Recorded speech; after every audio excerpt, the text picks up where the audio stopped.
Saudara, musibah kebakaran 3 unit rumah toko ruko di Jalan Banda Aceh, Medan atau Jalan Nasional depan Masjid Jami Lambaru, Kecamatan India, Aceh Besar terjadi pada hari Jumat 23 Juni 2021 sekitar pukul 8.30 waktu Indonesia Barat.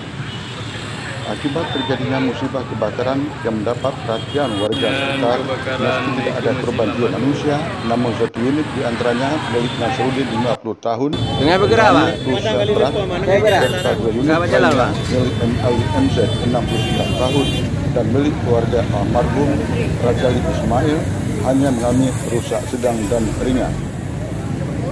Informasi yang diterima dari Kepala Pelaksana Brigjen Besar Bahan Api melalui petugas Pusdar OPB Maswani mengatakan petugas damkar Brigjen Besar Pos Induk menerima informasi awal melalui nomor emergensi yang disampaikan oleh Nuzar petugas damkar yang lepas piket yang berada di lokasi kejadian. Setelah menerima informasi tersebut, petugas langsung bergerak ke lokasi kejadian dan berkoordinasi dengan Pos Damkar Pekanbadan, Kaju, dan Pos Durung, serta Damkar DPKP Kota Banda Aceh untuk membackup melakukan penanganan kebakaran ruko itu.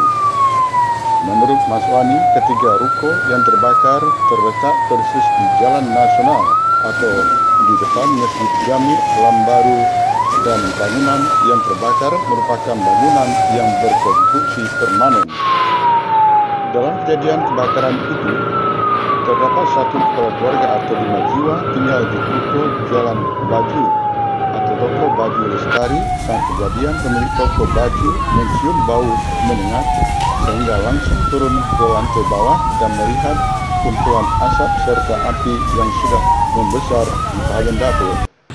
Seketika itu pula ia langsung naik ke lantai atas untuk melakukan evakuasi keluarga dengan cara melompat ke bawah.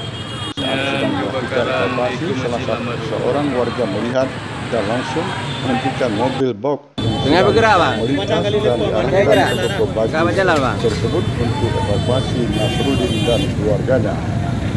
Untuk penyebab kejadian kebakaran sendiri diduga dari dapur toko baju Lestari, namun untuk kepastian ini sudah dalam penanganan pihak berwajib Polsek Jaya.